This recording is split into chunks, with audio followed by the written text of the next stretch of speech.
anak-anak semuanya, berjumpa lagi bersama Ibu Reti. Hari ini kita belajar bersama-sama Pendidikan Agama Katolik kelas 1. Ibu berharap semua yang ada di rumah tetap sehat, semangat, dan selalu happy. Baik anak-anak, sebelum kita belajar, kita awali dulu dengan berdoa. Mari kita ambil sikap doa yang baik. Kita tandai diri kita dengan tanda kemenangan Kristus. Dalam nama Bapa dan Putra dan Roh Kudus. Amin. Tuhan Yesus yang baik, hari ini kami akan belajar tentang doa. Bantulah kami agar dapat berdoa dengan baik. Dengarkanlah doa-doa kami ya Tuhan. Engkau kami puji kini dan sepanjang masa. Amin. Dalam nama Bapa dan Putra dan Roh Kudus. Amin.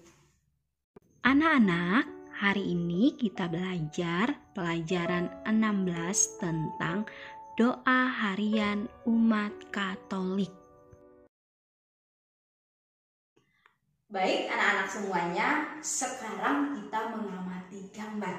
Gambar apa ya?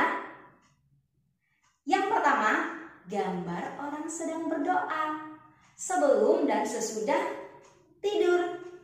Sekarang yang kedua, berdoa sebelum dan sesudah makan. Terus yang ketiga, berdoa sebelum belajar dan sesudah belajar. Iya anak-anak, setiap hari pasti anak-anak melakukan di rumah kan? Atau ada yang tidak pernah berdoa, lupa? Yang mulai sekarang Ibu berharap jangan lupa ya berdoanya setiap hari. Dalam gereja Katolik ada banyak alat bantu untuk kita berdoa.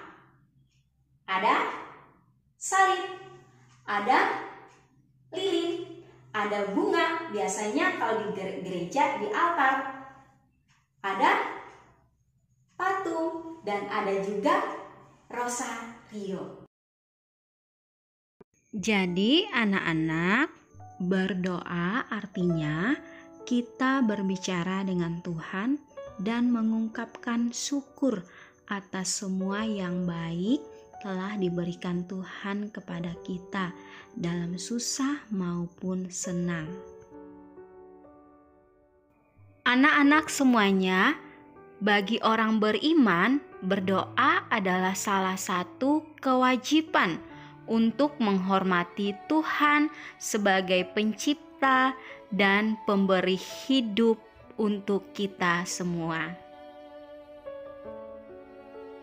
Anak-anak, berdoa dapat dilakukan sendiri atau bersama pada setiap saat. Berdoa dapat dilakukan kapan saja dan di mana saja. Anak-anak, sekarang kita mau mendengarkan cerita bagaimana Yesus berdoa di Taman Getsemani.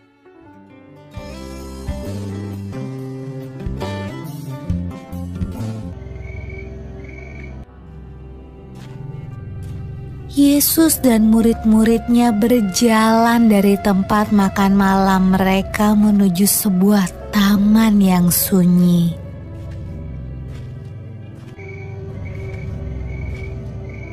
Yesus berjalan agak jauh ke dalam taman supaya ia bisa berdoa sendirian.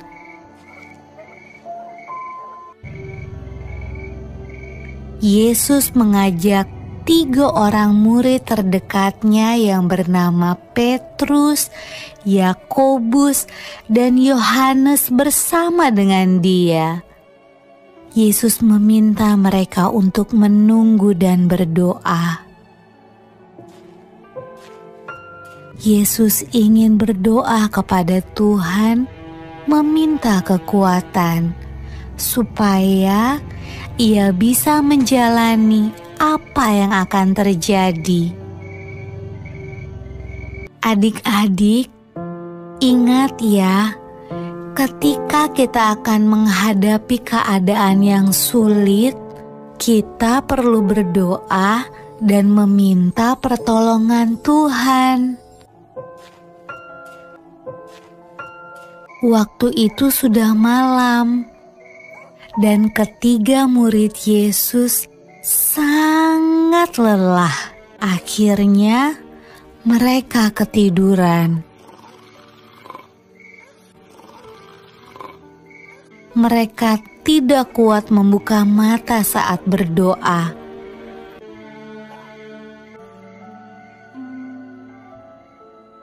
Yesus membangunkan mereka 2 kali, tetapi mereka kembali tertidur.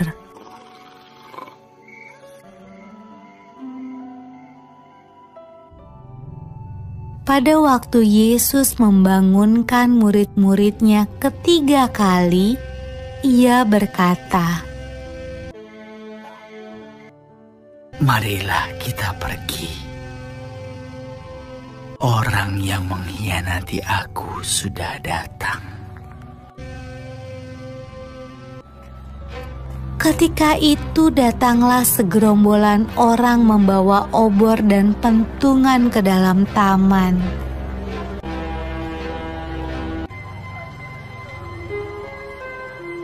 Yudas, salah satu murid Yesus, bersama-sama mereka. Dia mencium pipi Yesus. Itulah tanda agar para prajurit menangkap Yesus. Lalu Petrus menghunus pedangnya dan memotong telinga salah seorang prajurit itu. Tetapi Yesus menyuruh Petrus menyingkirkan pedangnya. Lalu Ia menyembuhkan telinga prajurit itu. Adik-adik, mungkin kamu berpikir prajurit-prajurit itu akan melepaskan Yesus ketika Ia menyembuhkan telinga orang itu. Ternyata tidak. Mereka tetap menangkap Yesus.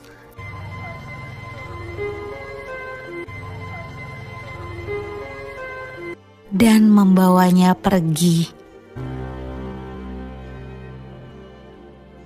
Anak-anak, dalam bacaan tadi, Yesus memberikan teladan untuk kita bahwa Yesus rajin berdoa, dan Yesus sendiri mengajarkan kita untuk berdoa.